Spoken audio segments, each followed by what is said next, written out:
71 question में जहाँ तक मैंने मिलाया था कि 46 प्लस क्वेश्चन 46 प्लस क्वेश्चन के पास टाइम कम है। अच्छा। जैसे CGL 4 की आप तैयारी कर रहे हैं तो निश्चित रूप से वैकेंसी बहुत जल्द आने वाली है। या बिहार SSC इंटर लेवल का अगर तैयारी कर रहे हैं तो अब टाइम नहीं है, बहुत जल्द एग्जाम होने वाला है। अच्छा। मुझे लगता है कि 3 या 4 महीने में एग्जाम हो जाएगा। अच्छा। तो उसके लिए अगर आप कोचिंग करने जाइए तो बहुत सारा समय लगेगा जी। उससे बढ़िया है कि आप सेल्फ स्टडी करिए, सिलेबस को देखिए, प्रीवियस ईयर क्वेश्चन का सही से एनालिसिस करिए और खूब मेहनत करिए, निश्चित रूप से आपका सिलेक्शन हो जाएगा। देखिए एक कहानी मैं सुनाऊंगा, छोटी सी कहानी है। जब मैं पटना तैयारी करता था तो मुझे सेट वोट के बारे में पता नहीं था। मैं गोल गोल दिन भर पढ़ता रहता था। अच्छा।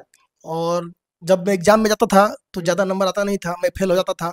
तो गांव में कोई पूछता था तो मैं झूठ बोलता था कि 1 नंबर से रह गया। अच्छा। आधा नंबर से रह गया, अपना इज्जत बचाने के लिए। नमस्कार, आप देख रहे हैं एग्जाम जोली यूट्यूब चैनल। अभी हमारे साथ कैमरा के फ्रेम में है विशाल सर, जिन्होंने बिहार CGL 3 यानी सहायक प्रशाखा पदाधिकारी में अंतिम रूप से चयनित है।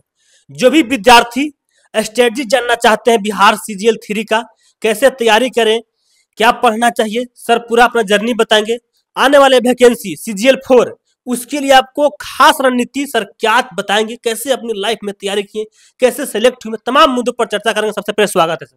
धन्यवाद आपका। कहाँ के रहने वाले हैं सर आप? मैं बेसिकली बिहार के गोपालगंज जिले का रहने वाला हूँ। जी सर, आपने कब किए मैट्रिक, कब किए इंटर, थोड़ा सा बताइएगा। मैट्रिक मैंने 2011 में पास किया जी। फिर 2013 में मैंने इंटर किया जी। और ग्रेजुएशन करने में मुझे 6 साल लग गया समय। अच्छा। जो कि मेरे सेशन लेट था सर। हाँ सेशन लेट चल रहा था। जी। 2018 के लास्ट में मैंने ग्रेजुएशन पास आउट किया। जी। तो सर ग्रेजुएशन करने के बाद आपने शुरुआती से ही सर जनरल कंपटीशन में आ गए थे या और भी कोई, जैसे इंजीनियरिंग बैकग्राउंड हो गया या मेडिकल में, किस चीज में आपका सर रुचि था? नहीं, रुचि तो मेरा था जनरल कंपटीशन में ही था, लेकिन शुरुआत मैंने बहुत लेट से किया। जी। मैं आफ्टर ग्रेजुएशन प्रिपरेशन स्टार्ट किया। जी। जब मैं ग्रेजुएशन कर लिया 2018 में और तब मैं आया यहाँ पटना तैयारी करने के लिए। अच्छा, पटना से तैयारी किए सर आप? जी जी। अच्छा। पटना से तैयारी किया मैंने। जैसे बिहार के बच्चों का रहता है कि तैयारी के मतलब कि पटना आना पड़ेगा, वैसे भी सर आपका भी था कि तैयारी करना है तो पटना एक बार चलना ही पड़ेगा। हाँ, ये मन में था उस समय। अच्छा। क्योंकि उस समय इतना ये सोशल मीडिया या ऑनलाइन पढ़ाई का जमाना नहीं था, इसलिए बिहार में एकमात्र सेंटर पटना था तैयारी के क्रम में। कितने वर्षों तक पटना रहे सर? हम तैयारी के दौरान 4 साल रहे। 4 साल। और पटना में ही मेरा रेलवे में जॉब हुआ। अच्छा। तो नौकरी भी 1 साल पटना में किया। दानापुर डिवीजन में मेरा रेलवे में नौकरी हुआ था।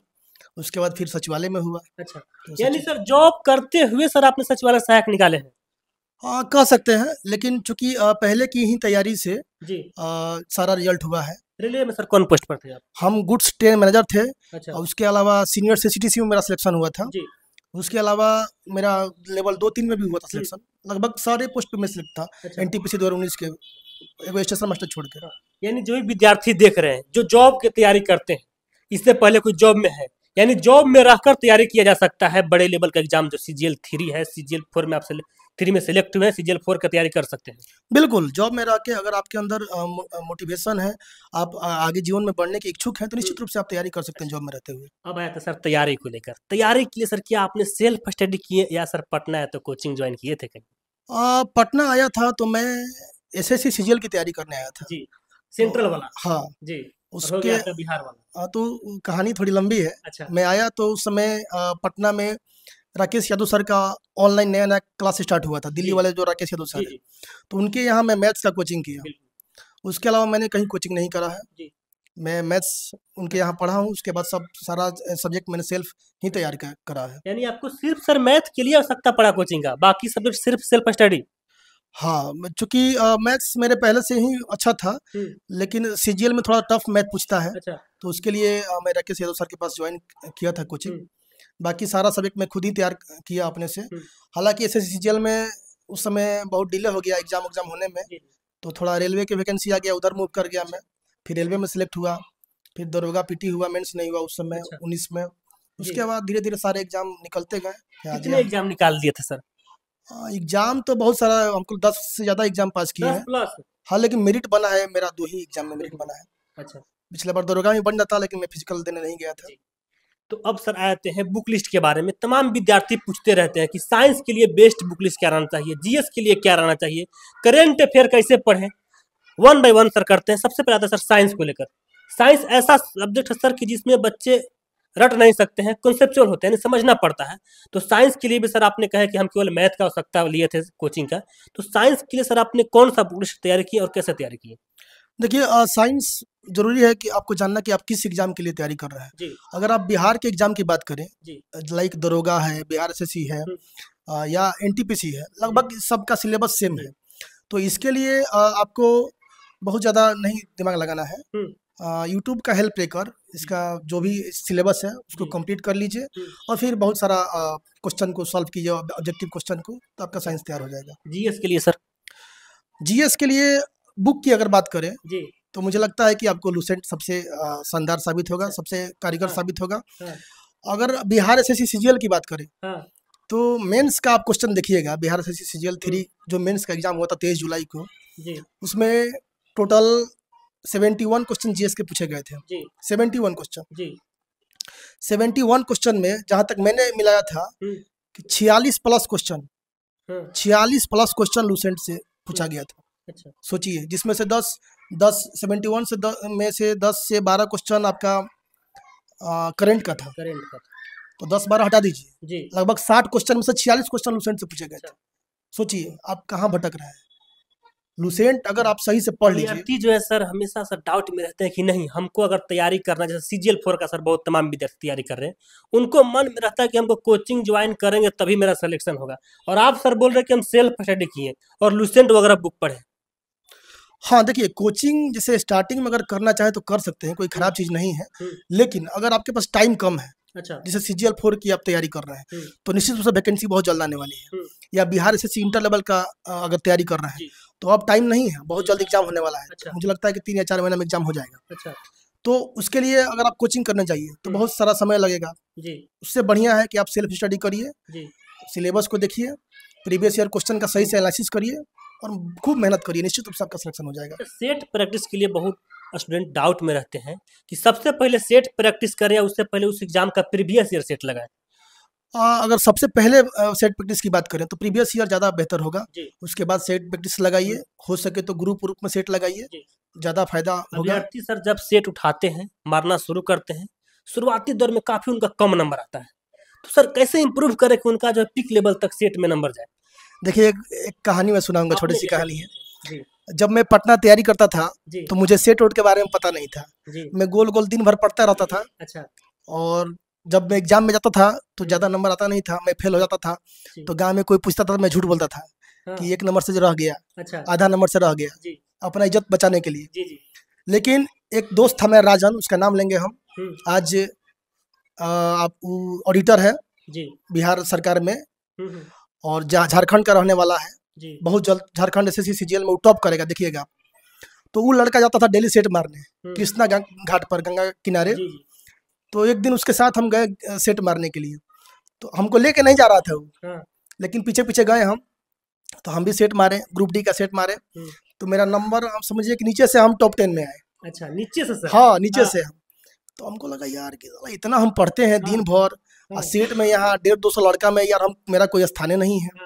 तो फिर गए रूम पर, पूरा उसका एनालिसिस किए कहाँ कहाँ गलती हुआ हमसे। फिर डेली सेट मारना चालू किए हम। अच्छा। मारते मारते मारते मारते रोज सोचते थे कि आज ये चैप्टर से क्वेश्चन गलत हो रहा है, इसको पढ़ लेंगे, कल से ये चैप्टर का क्वेश्चन आएगा तो गलत नहीं होगा। ऐसा करते गए 4 महीना 5 महीना बीता, फिर मैं वहाँ टॉप 10 में आने लगा मैं। अच्छा। फिर उसके बाद मतलब सर अगर बच्चे का जो स्टूडेंट है उनको अगर नंबर इंप्रूव करना है सेट में, तो सबसे पहले उनको बहुत बेहतरीन तरीके से डिस्कशन करना चाहिए। हाँ, एनालिसिस।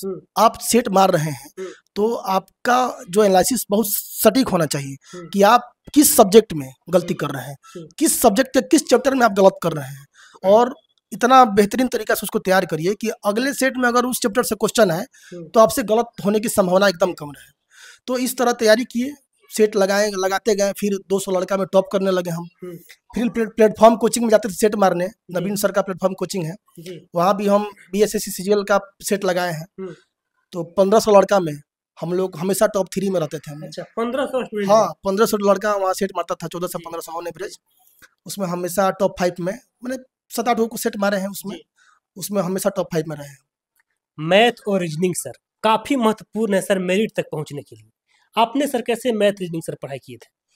और जैसा कि बताया पहले ही आपको कि मैं एसएससी सीजीएल का तैयारी कर रहा था, तो मैथ तो मेरा ठीक था ही, रीजनिंग भी ठीक था, और उसी के बदौलत नौकरी भी हुआ, बहुत सारा एग्जाम निकला, रेलवे में हुआ, दरोगा भी निकाले, तो सब मेरा मैथ रीडिंग जल्दी गलत नहीं होता है।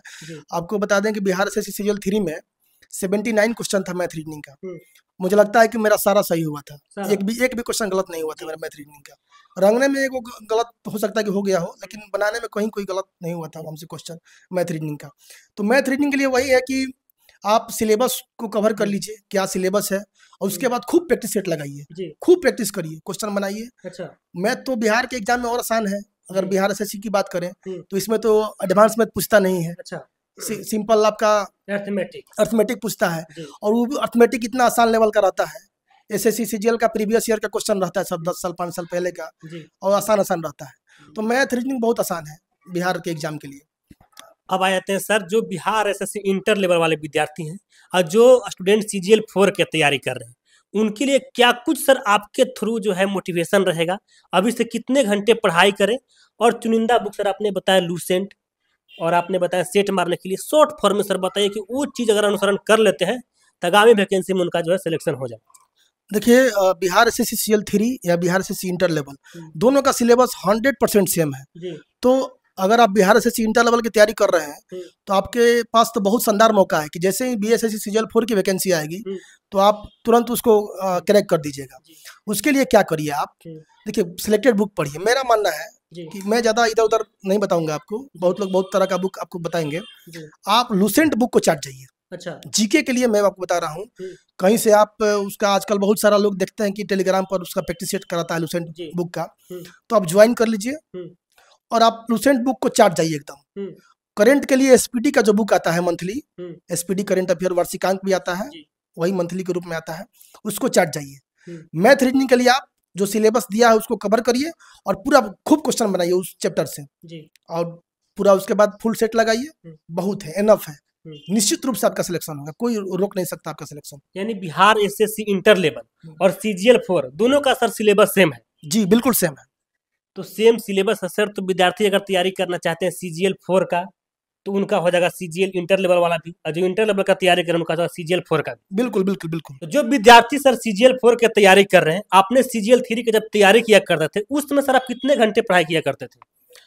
देखिए, घंटा देख के तो पढ़ाई नहीं करता था मैं, लेकिन हाँ ऑन एवरेज 7 से 8 घंटा मैं डेली पढ़ता था। अच्छा, और मैं बस जैसा बताया आपको कि जब मैं सेट प्रैक्टिस चालू किया तो मैं दिन भर बस उसके एनालिसिस में लगा रहता था कि क्वेश्चन कहाँ से बन रहे हैं, प्रीवियस ईयर एग्जाम में क्वेश्चन कहाँ से आ रहे हैं। क्योंकि देखिए, एग्जाम के लिए पढ़ना ठीक है, एग्जाम निकालना एक कला है, वो कला डेवलप हो जाएगा अगर आपके अंदर तो सारा एग्जाम निकलते जाएगा। वो कला डेवलप कैसे होगा, तो आप खूब नॉलेज गेन करिए, प्रीवियस ईयर पे कमांड रखिए अपना कि क्वेश्चन कहाँ से बन रहा है। बस अगर ये दिमाग में आपके चला गया क्वेश्चन कहाँ से आ रहा है, फिर आप तो माहिर हो जाइएगा एग्जाम निकालने में। 4 वर्षों तक सर पटना में आप तपस्या की, काफी सर असफलता भी आपने सर प्राप्त की होंगी। गांव घर से सर ऐसा कुछ आपको ताना वगैरह मिला कि नहीं, गोतिया नहीं ऐसे कि फलना का लड़का जो पटना गया है 4 साल हो गया अभी तक उनका रिजल्ट नहीं हुआ है किसी में? बिल्कुल, देखिए इस समाज में तो ये नेचुरली है कि लोग बोलता ही है, अगर आप असफल होते हैं तो लोग हंसते ही हैं। तो मेरे साथ भी हुआ, बहुत बार हम हंसी के पात्र बने। जब मेरा दरोगा पीटी हुआ, मेंस हुआ, फिजिकल में नहीं हुआ, तब भी हम हंसी के पात्र बने। और बहुत सारा एग्जाम में जब पीटी होता था, मेंस नहीं होता था, तो लोग हंसते थे कि अरे ये पढ़ता नहीं है, हवाबाजी करता है खाली। लेकिन जब होने लगा तो वही लोग आदर्श मानते हैं। आज मेरे गांव के बच्चे हमसे बहुत मोटिवेट होते हैं और हमसे हमेशा स्ट्रेटजी पूछा करते हैं, तो अच्छा लगता है। तो ये जब आप सफल होते हैं तो दुनिया की राय आपके लिए सकारात्मक हो जाती है, बदल जाती है। चलिए, समय देने के लिए बहुत बहुत धन्यवाद सर। थैंक यू आपको भी।